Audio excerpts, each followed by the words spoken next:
Rubilux Paints. Best quality, best value for money. உங்கள் பேர் சொல்லும் பெயிண்ட் Rubilux Paints.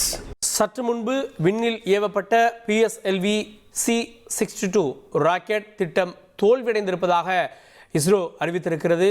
மிக முக்கியமாக இதில் ஒரு பாதுகாப்பு சார்ந்த செயற்கைக்கோள் EOS N1 அப்படின்ற ஒரு செயற்கைக்கோளும் அதோடு 15 வெளிநாடுகளின் சிறிய செயற்கைக்கோள்களும் இருந்தது.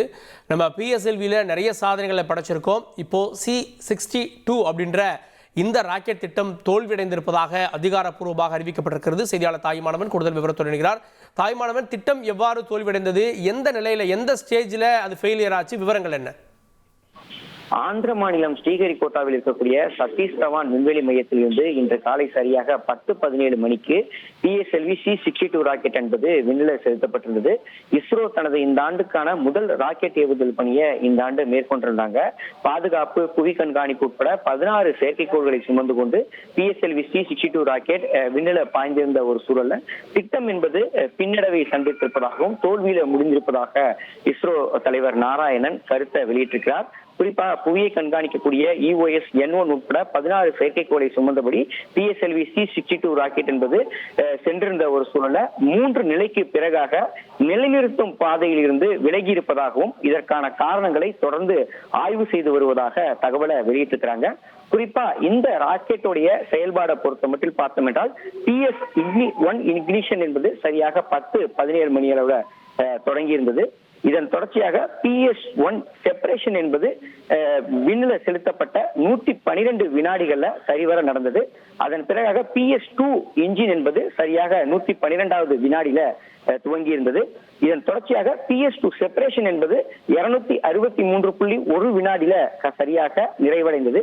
இதன் பிறகாக PS3 இக்னிஷன் என்பது 264.2 வினாடிகள்ல தொடங்கியிருந்த ஒரு சூழல்ல PS3 செப்பரேஷன் என்பது சரியாக 494 வினாடிகள்ல நிறைவடைந்தது. இதன் தொடர்ச்சியாக PS4 என்று சொல்லக்கூடிய இன்ஜின் என்பது செயல்திறன் என்பது துவங்க வேண்டிய நிலையில கோளாறு என்பது ஏற்பட்டிருந்ததாகவும் PS3 உடைய முடிவுல இந்த கோளாறு கண்டறியப்பட்டதன் காரணமாக அந்த அதோடைய ராக்கெட்டுடைய வழித்தடம் என்பது கண்காணிக்க முடியாத ஒரு சூழல் ஏற்பட்டதாக இஸ்ரோ தரப்புல இஸ்ரோவுடைய அறிஞர் நாராயணன் தெரிவிச்சிருக்கிறாரு. இதன் மூலமாக இத்திட்டம் என்பது தோல்வியில முடிஞ்சிருப்பதாக இஸ்ரோ தரப்புல தெரிவிக்கப்பட்டிருக்கிறது. ஏற்கனவே PSLV ராக்கெட்டை பொறுத்த மட்டும் இது 64வது பயணம்.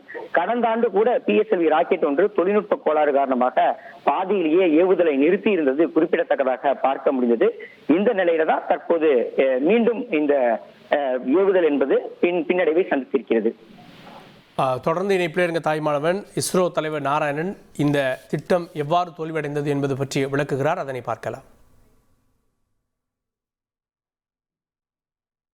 Good morning to all of you. Today we had attempted the PSLV C-62 EOS N1 mission. The PSLV vehicle is a 4-stage vehicle with 2 solid stages and 2 liquid stages. The performance of the vehicle up to the end of, close to the end of third stage was as expected. Close to the end of the third stage, we are seeing little more disturbance in the vehicle roll rates, and subsequently there is a deviation observed in the flight path. We are analyzing the data and we shall come back at the earliest. Thank you. Deviation விலகி இருக்கிறது, அதாவது புவிவட்ட பாதையில் நிலைநிறுத்தக்கூடிய இடத்துலேருந்து விலகி இருக்கிறது அப்படின்னு அறிவிக்கிறார். விலகி இருக்கிறது அப்படின்னா கட்டுப்பாட்டை இழந்து விட்டது அப்படின்ற பொருள். கட்டுப்பாட்டை இழந்து விட்டதுனா மீண்டும் தொடர்பு கொள்ள முடியுமா, இல்லை ஒட்டுமொத்தமாகவே திட்டம் தோல்வியா அப்படின்ற கேள்விகளும் எழுந்திருக்கிறது. இது 3 ஸ்டேஜை கடந்திருக்கிறது அப்படின்றதால நம்ம பார்க்கக்கூடிய மக்களுக்கு கீழே இருந்து பார்க்குறப்போ அப்படியே வானத்தை நோக்கி ஒரு ராக்கெட் செல்வது தெரியும், அப்படி பார்க்கலாம். இது 4th ஸ்டேஜ் மேலே போனதுக்கப்புறம் தான் இது ஃபெயிலியர் அப்படின்றப்போ அங்கே என்ன நடந்தது அப்படின்னு நம்மளால் பார்க்க முடியாது. இஃப் இன்கேஸ் இது வெடிச்சிருந்தது, வெடிச்சு சதறி இருந்தது அப்படின்னா first or second stage, maybe first ஸ்டேஜ்லேயே மேக்ஸிமம் லிக்யூட் அவங்க யூஸ் பண்ணுறதால ஃபர்ஸ்ட் ஸ்டேஜில் பெரும்பாலான லார்ஜ் சாலிட் ராக்கெட் மோட்டார் வந்து இந்த ஃபர்ஸ்ட் ஸ்டேஜில் அதை உந்து விசையின் மூலமாக கொண்டு செல்லும். அப்போவே வெடிச்சு சதறி இருந்தது அப்படின்னா எல்லாருக்கும் தெரிஞ்சிருக்கும். இது மேலே சென்று நிலைநிறுத்தக்கூடிய இடத்துல தோல்வியடைந்ததால் அது அஃபிஷியலாக அவங்களால மட்டும்தான் கண்காணித்து அறிவிக்க முடியும். அதை தான் இப்போது நாராயணன் அறிவித்திருக்கிறார் அப்படின்னு தெரிகிறது. ரூபிலக்ஸ் paints, best quality, best value for money. உங்கள் பேர் சொல்லும் பெயிண்ட் ரூபிலக்ஸ் பெயிண்ட்ஸ்.